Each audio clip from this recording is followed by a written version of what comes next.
شاڵاوی تعریبکردن لە کەرکووک و ناوچەکانی دەرەوەی ئیدارەی هەرێمی کوردستان چۆن هەڵدەسەنجێنی؟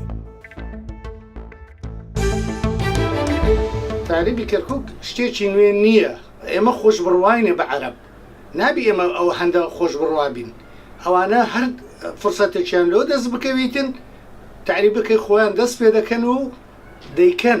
قەزیی برایەتی درۆیە، شتوا لە گۆڕێن نییە برایەت کورە. هەر کەس جارێکی فرسەتیان لۆ دەستکەوت بیتن، ئەوە تعریبی خۆیان دەست پێ دەکەن و دەژمینێنەوە، بەس ئێمە خۆش بڕواینە و شتمان لەبیرە دەچین.